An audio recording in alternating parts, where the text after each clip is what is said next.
The heat hit me like a fist when they opened the plane door. I'd never felt heat like that. Thick, heavy, wet, like breathing through a hot towel. And the smell, diesel fuel, jet exhaust, rotting vegetation, human waste, all of it mixed together into something that made you want to gag. Welcome to Vietnam. 24 hours earlier, I was in California. Clean uniform, fresh haircut, feeling like a soldier, feeling ready. They'd trained me for 8 weeks at Fort Sam Houston. Taught me to stop bleeding, treat shock, start IVS, stabilize trauma. I knew my stuff, graduated top of my class. I was good, I was ready, or I thought I was. Turned out, you can't be ready for this, can't train for this, can't prepare for what war actually is until you're standing in it, breathing it, drowning in it. My name is Specialist 4 David Martinez. I'm a combat medic with the 1st Cavalry Division. I arrived in Vietnam on March 14th, 1967. Been here 6 days. 6 days that feel like 6 years. 6 days that changed everything I thought I knew about medicine, about war, about myself. They're recording this interview at base camp.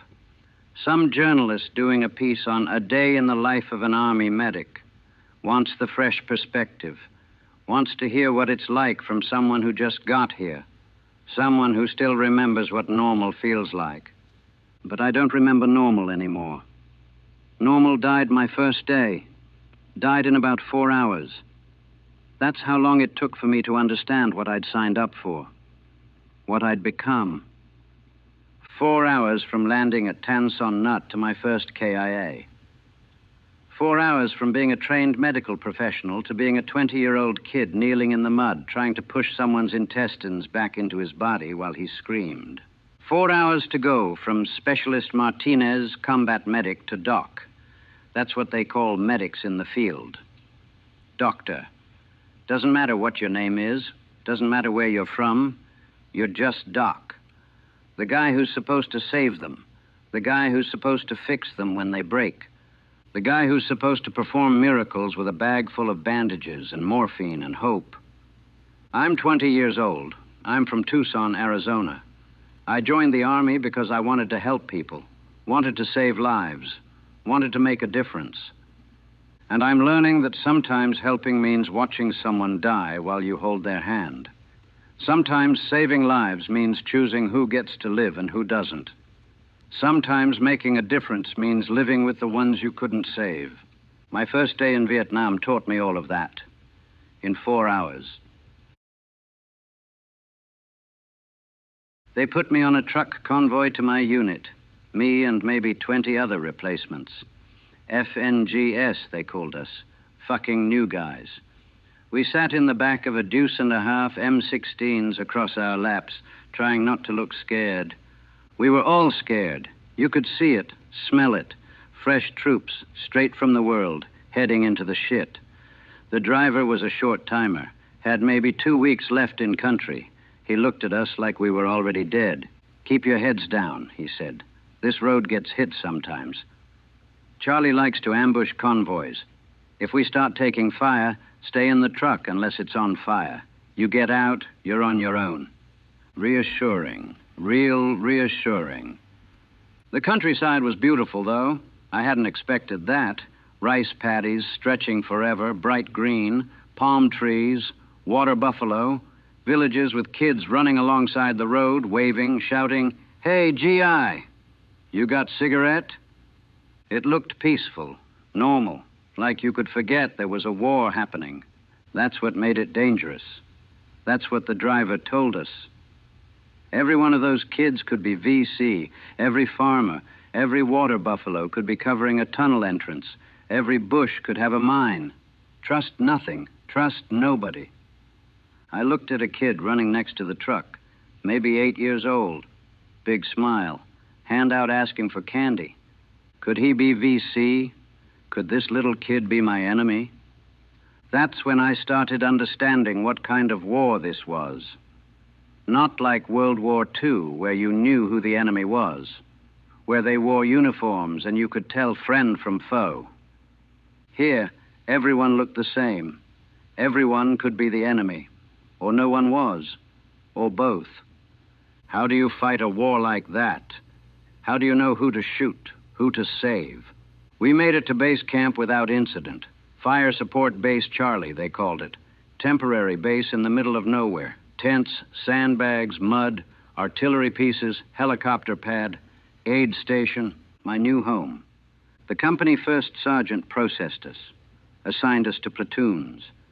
When he got to me, he looked at my medical bag. "You're a medic?" "Yes, Sergeant." He looked me up and down. I could see him calculating, measuring, deciding if I'd make it. "How old are you, Doc?" 20, Sergeant." He shook his head. "Jesus, they keep sending babies." He pointed to a tent. "Aid station's over there. Report to Sergeant Williams. He'll get you set up. You're assigned to 1st Platoon, Alpha Company. They're out on patrol now. Be back by nightfall." He started to walk away, then stopped, turned back. "Doc, piece of advice. Don't get attached. Don't learn their names if you can help it. Makes it harder when you lose them." I nodded like I understood. But I didn't understand. Not yet. Not until about 3 hours later, when 1st Platoon came back and I learned what losing them actually meant. They came in fast. 2 Hueys, rotors still spinning, kicking up red dust that got in your eyes, your mouth, your lungs. I was in the aid station, still unpacking my gear, when I heard the shouting. "Medic! We need a medic. We got wounded." I ran out.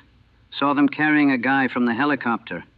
His uniform was dark red, soaked through, blood everywhere. His face was white, too white, gray almost. "Incoming!" someone yelled. They carried him into the aid station, laid him on a litter. Sergeant Williams, head medic, been in country 8 months. He was already there, checking the casualty. "Doc, get over here." That's when I got my first real look at the wounded soldier. Maybe 19 years old. Baby face. His name tape said Foster. There was a pressure dressing on his abdomen, already soaked through. His eyes were open, staring at the ceiling, mouth moving, but no sound coming out. "Sucking chest wound," Williams said. His voice was calm, professional, like this was routine. "Secondary wound to the abdomen. Possible internal bleeding. Started an IV in the bird. He needs surgery. Medevac's coming." He looked at me. "You, hold pressure here, hard. Don't let up." I put my hands on Foster's abdomen. Felt the blood. Warm. Sticky. So much blood. How could one person have this much blood? Foster's eyes found mine. He was trying to say something. I leaned closer. Am I gonna die?" I opened my mouth. Closed it. "What do you say?" They didn't teach this in training. Didn't teach you how to answer that question when the answer is probably yes. "You're gonna be fine," I lied. "Medevac's coming. They'll get you to the hospital. You're gonna be fine." He tried to smile. "I was supposed to go home next month." Next month. 30 days. He was so close to making it. Williams was cutting away Foster's uniform. The chest wound was bad. You could hear air sucking in and out, punctured lung, maybe worse. The abdominal wound, I couldn't see it all, too much blood, but I could feel things under my hands that didn't feel right. Didn't feel like they should be where they were. "BP's dropping," Williams said. "He's going into shock." "Doc, get another IV going, left arm." I tried. My hands were shaking. Couldn't find the vein. The blood made everything slippery. I tried again. Missed again. "Focus," Williams snapped. "Breathe. You can do this." I took a breath, tried again, got it, started the IV flowing. Foster's breathing was getting worse, shallow, rapid. His eyes were losing focus. "Stay with me," I said. "Stay with me, Foster." "What's your first name?" "Brian," he whispered. "Brian Foster. From Ohio." "Okay, Brian. You're doing great. Just keep breathing. Keep breathing." But his breathing was getting weaker. The sucking sound from his chest was getting louder. His skin was turning blue. "Williams," I said. My voice was shaking. "He's not..." "I know." Williams checked Foster's pulse, checked his pupils. "He's not gonna make it. Medevac won't get here in time." I looked down at Brian Foster from Ohio, 19 years old, 30 days from going home, dying on a litter in an aid station in Vietnam while a medic who'd been in country for 4 hours held pressure on wounds that couldn't be fixed.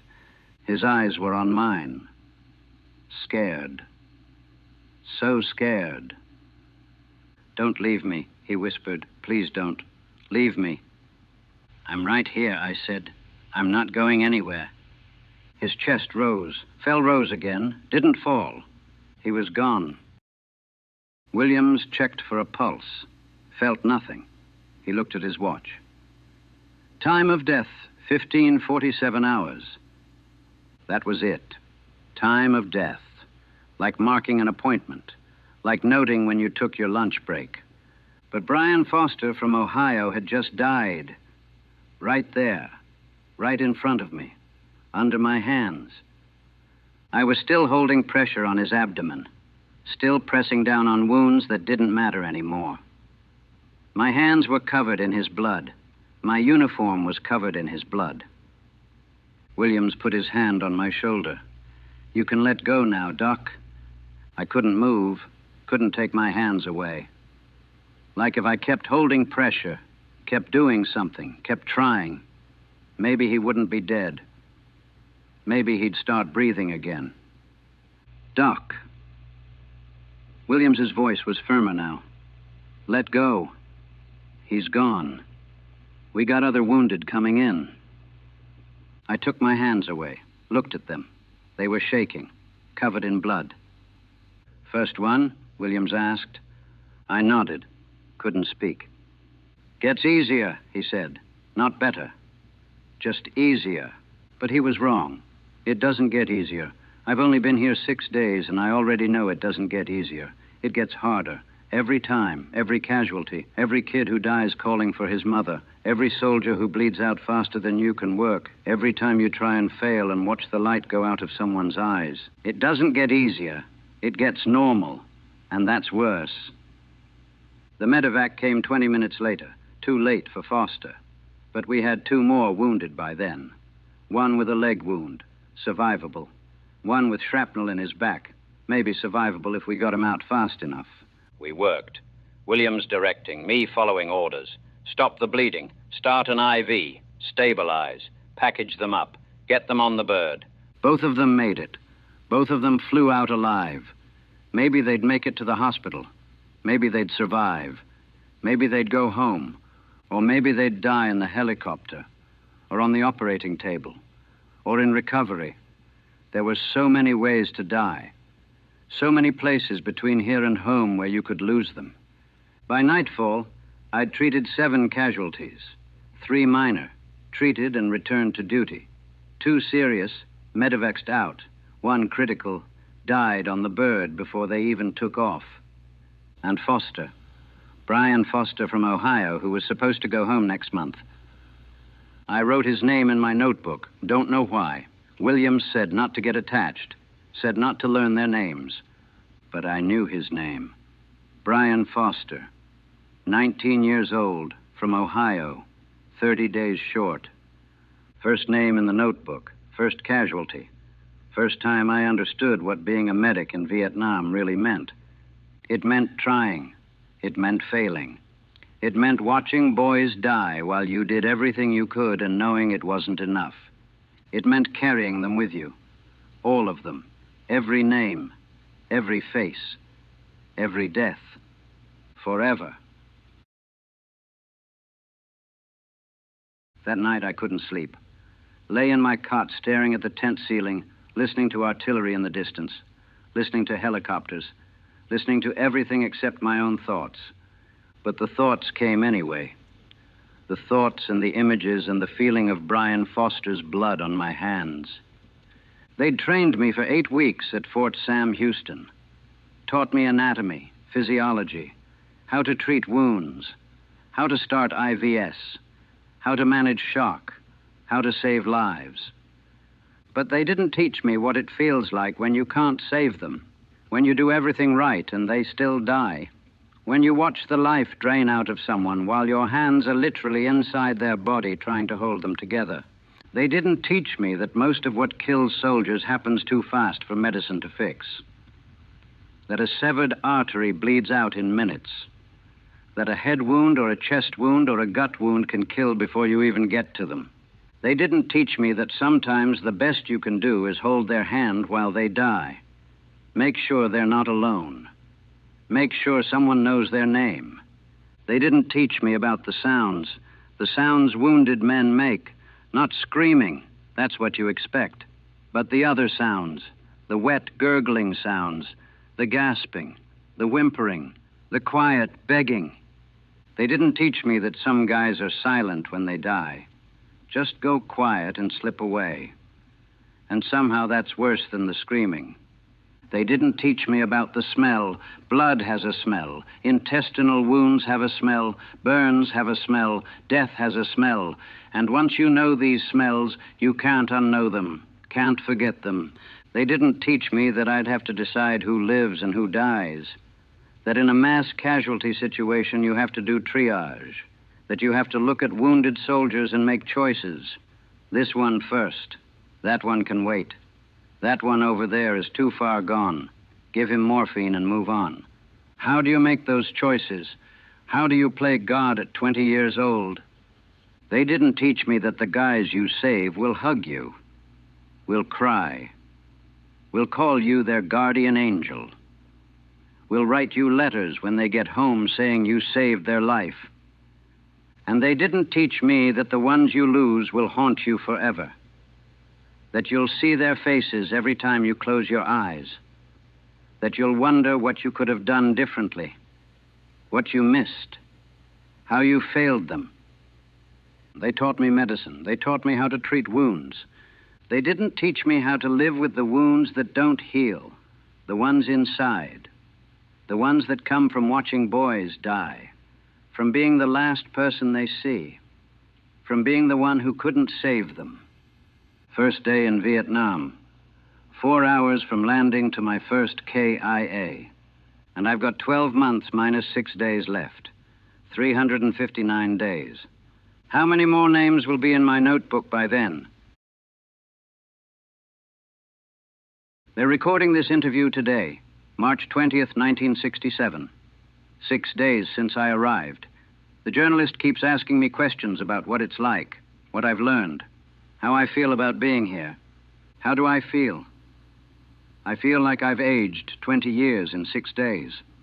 Feel like the kid who got off that plane at Tan Son Nhut is gone, dead, burned away by the heat and the blood, and the reality of what war actually is. I've treated 18 casualties in 6 days. 18. That's 3 per day on average. 3 soldiers wounded or killed every single day. 7 are dead. 11 survived. Those are my stats, my numbers, my body count, but in reverse. Brian Foster, Thomas Chen, Marcus Washington, Ray Kowalski. John Smith. Yes, actually John Smith. I thought it was fake at first. Miguel Rodriguez, Kenneth Williams, same last name as Sergeant Williams, no relation. 7 names in my notebook, 7 soldiers I couldn't save, 7 families who'll get telegrams, 7 funerals, 7 mothers who'll cry, 7 fathers who'll wonder if their sons suffered, if they were scared, if anyone was with them at the end. Someone was with them. I was. Doc was. The 20-year-old kid from Tucson who didn't know what the hell he was doing but tried anyway. I've learned more about trauma medicine in 6 days than I learned in 8 weeks of training. I've learned that textbook medicine doesn't work when you're in the mud. when there's no light, when there's no equipment, when all you have is your hands and your training and your desperation. I've learned that morphine is a gift, that you give it freely to the ones who are dying, that sometimes pain relief is the only thing you can offer. I've learned that I can work while people are shooting at me. That fear doesn't stop you from doing your job. That when someone yells medic, you run toward the sound, not away from it. Even when bullets are flying, even when mortars are falling, you run toward it. Because that's what Doc does. Doc runs toward the wounded. Doc runs toward death. Doc tries to pull people back from the edge, even when it's hopeless. I've learned that I'm good at this. That's the worst part. I'm good at battlefield medicine. I'm good at working under pressure.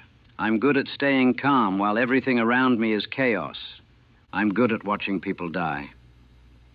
The journalist asks me if I regret joining, if I wish I'd done something different, if I'd make the same choice again. I don't answer, can't answer, because the truth is complicated. I regret that Brian Foster is dead. I regret that 7 soldiers died on my watch. I regret that I couldn't save them. But I don't regret being here, because 11 soldiers are alive because of me. 11 soldiers who would have bled out. 11 soldiers who might make it home. That's what you hold on to, the ones you save, not the ones you lose. That's the lie you tell yourself anyway, the lie that lets you keep going, keep working, keep trying. But at night, when I close my eyes, it's not the 11 I see. It's the 7. It's Brian Foster from Ohio. It's the others. It's the names in my notebook. It's the ones I couldn't save. 6 days in Vietnam. 359 days to go. How many more names will there be? How many more boys will die under my hands? How many more times will I have to answer the question, am I going to die? With a lie. How many more pieces of myself will I lose trying to save others? I don't know. Can't know. Can only keep going. Keep trying. Keep being Doc. The journalist asks me what I want people back home to know, what message I have for America. I think about it. Think about Brian Foster. Think about the heat and the blood and the mud. Think about the helicopter sounds and the screaming and the silence after death. Tell them it's real, I say. Tell them this isn't a TV show or a movie. Tell them real soldiers are dying here. Real boys, 18, 19, 20 years old. Tell them they're scared. Tell them they bleed. Tell them they cry for their mothers. Tell them that medics can't save everyone, that medicine has limits, that some wounds can't be fixed, that sometimes the best we can do is make sure they're not alone when they die. Tell them Doc tries, every time, every casualty, every soldier. Doc tries. But sometimes trying isn't enough. The journalist thanks me for my time, packs up his recorder, says he'll send me a copy of the article when it runs. I nod. Don't tell him I won't care, won't read it, because by the time it publishes, I'll have more names in my notebook, more faces in my nightmares, more blood on my hands that no amount of washing will ever get clean. 6 days in Vietnam. I'm not the same person who got off that plane. That kid is gone, dead, just another casualty of this war. What came back from my first day is something else, something harder, something that can watch boys die and keep working, something that can triage casualties and make life or death decisions, something that can carry the weight of the ones who don't make it, something that can survive this. But surviving isn't the same as living. I'm learning that.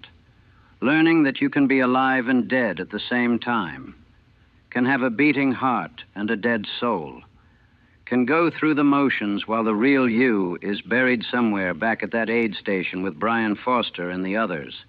We never came home. Not really. Doc never leaves the war. never stops treating casualties, never stops trying to save the unsavable. The war is inside me now, after just 6 days, inside me and growing, taking root, replacing whatever used to be there with something new, something that can function in hell, something that can be what these soldiers need me to be. Doctor, the guy who runs toward death, the guy who tries to cheat death, the guy who loses more often than he wins but keeps trying anyway. I've been in Vietnam for 6 days. I have 359 more to go. How many more names will be in my notebook by then?